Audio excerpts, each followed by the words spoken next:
Gender. যেহেতু সেন্টেন্সে subject হিসেবে নাউন ব্যবহৃত হয়, সেক্ষেত্রে সেন্টেন্সে সাবজেক্ট হিসেবে জেন্ডারও ব্যবহৃত হয়। সেজন্য হচ্ছে জেন্ডার জানব।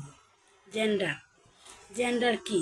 জেন্ডার হচ্ছে ইংরেজি ভাষায় এমন কিছু সুনির্দিষ্ট ওয়ার্ড বা শব্দ, যে শব্দ দ্বারা শুধুমাত্র নারী অথবা পুরুষকে বোঝায়, অথবা নারী পুরুষ উভয়কে বোঝায়, অথবা নারী পুরুষ কাউকে না বুঝিয়ে অন্য কোনো অচেতন পদার্থকে বোঝায়, সেই ওয়ার্ড বা শব্দগুলোকেই জেন্ডার বলে। জেন্ডার হচ্ছে 4 প্রকার: masculine gender, feminine gender, common gender, neutral gender. Masculine gender হচ্ছে যে জেন্ডার দিয়ে শুধুমাত্র পুরুষকে বোঝায়, আমরা বলতে পারি যে father, mother, lad, drake, drone, gander, tailor. আর যে ওয়ার্ডগুলো দিয়ে হচ্ছে শুধুমাত্র নারীকে বোঝায়, সেগুলো হচ্ছে ফেমিনিন জেন্ডার। হচ্ছে সিস্টার, মাদার, সিমট্রেস, অথবা যে ডাকের ফেমিনিন শব্দ হচ্ছে ডাক।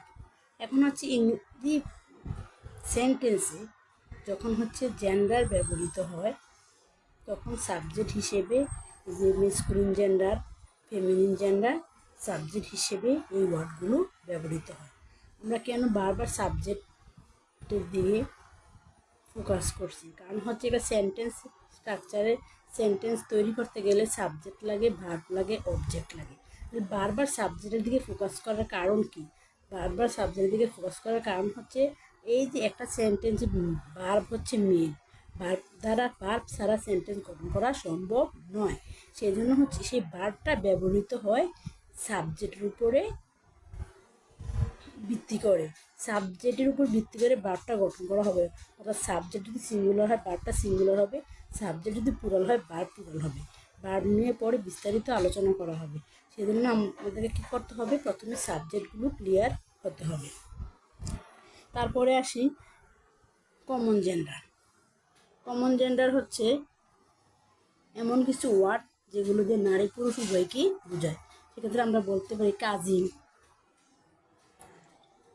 Teacher, doctor, artist.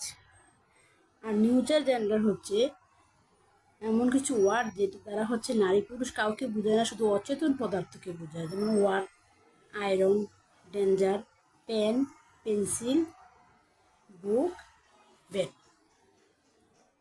তাহলে এখন হচ্ছে ইংরেজি ভাষায় বা হচ্ছে আমাদের বিভিন্ন ইউনিভার্সিটির পরীক্ষা, যখন ইউনিভার্সিটির এক্সাম বা বিভিন্ন হচ্ছে কম্পিটিটিভ এক্সামগুলো হয় জবের ক্ষেত্রে, সেক্ষেত্রে হচ্ছে যে মেসকুলিন থেকে ফেমিনিন কিছু ওয়ার্ড আছে, যে ওয়ার্ডগুলোকে মেসকুলিন থেকে ফেমিনিন করা যায়, সেই ওয়ার্ডগুলো বিভিন্ন পরীক্ষায় এসে থাকে। সেজন্য হচ্ছে আমরা সবাই কম বেশ যে যারা পড়াশোনা জানি, সবাই জেন্ডার জানি। তারপরে হচ্ছে আমরা আরেকবার একটু রিভাইজ করে নিলাম। কারণ হচ্ছে এই যে মেসকুলিন থেকে যে ফেমিনিন যে ফর্মটা, সেই ফর্মটা বিভিন্ন এক্সামে আসে। তারপরে হচ্ছে আমাদের যে সেন্টেন্স মেক করতে যে সাবজেক্ট লাগে, সেই সাবজেক্ট হিসেবে যেহেতু জেন্ডার ব্যবহৃত হয়, সেই জন্য হচ্ছে জেন্ডারটা আমরা আরেকবার জেনে নিলাম।